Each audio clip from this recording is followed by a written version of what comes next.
रामगढ़ जिला के आलेवाड़ी गांव के भारतीय जनता पार्टी के सरपंच राजेंद्र गायकवाड़ की खुलेआम घर में घुसकर गुंडागर्दी, सभी कायदे नियम को ताक पर रखकर कानून का उड़ाया सरेआम मजाक। घर में डर का माहौल, परिवार के सभी सदस्य भयभीत। एक मां को अपने बेटे की, एक पत्नी को अपने पति की सुरक्षा की चिंता। प्रशासन से पीड़ित की गुहार, जल्द से जल्द दोषी पर कार्रवाई हो और उसे कड़ी से कड़ी सजा मिले ताकि जनता का न्याय प्रणाली पर बना रहे विश्वास। आलेवाडी गावातील झालेली एक घटना, गावातील सरपंच राजेंद्र वाडेकर हे गावगुंड घेऊन तक्रारदार हितेश ठाकूर यांच्या घरी जाऊन मारहाण केली अशी न्यूज मार्केटमध्ये पसरल्यानं आमच्याकडे म्हणून आम्ही आलो हितेश ठाकूर यांच्या घरी।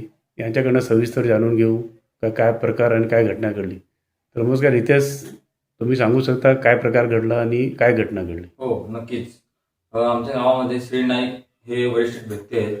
त्यांनी त्यांच्या वडिलांच्या स्मरणार्थ 5 बोअरवेल गावामध्ये मारून दिले होते 20 वर्ष आधी, आणि ते 5 ठिकाणी आहेत आणि त्याचं पाणी सार्वजनिक आम्ही सर्वांना देतोय आणि त्याचं कनेक्शन आमच्याकडे आहे।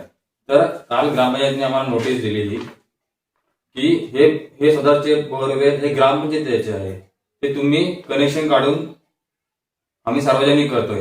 तर आम्ही त्यांना ग्रुपवर मेसेज टाकला मी की हे ग्रामपंचायतीचे कनेक्शन नाहीये, हे श्री नाईक हे त्यांच्या वडिलांच्या स्मरणार्थ त्यांनी मारून दिले आहेत आणि जर गावामध्ये 5 ठिकाणी बोरी मारून दिले आहेत तर तुम्ही आम्हाला कशी नोटीस दिली, हे मी ग्रुपवर टाकले असता ते रागामध्ये मागचा वाद घेऊन त्यांच्या मुलासोबत इथे आले आणि घरामध्ये येऊन मला दमदाटी केली, शिव्या दिला आणि डायरेक्ट मारहाण केली आणि मलाच मारहाण केली। त्याच्यानंतर माझी पत्नी व आई अडवाला गेले तर त्यांना सुद्धा दोघांना मारहाण केली आणि शिवीगाळ त्यांनी केली। याबद्दल तुम्ही पोलीस स्टेशनला तक्रार दाखल केली आहे का? हो, आम्ही कालच रात्री इथून गेले सातपाटी पोलीस ठिकाणी आम्ही तक्रार दाखल केली आणि त्याच्यानंतर आम्ही मेडिकल सुद्धा केलं। हे मेडिकलचे आमच्याकडे रिपोर्ट आहे दोघांचे, माझे व आईचे।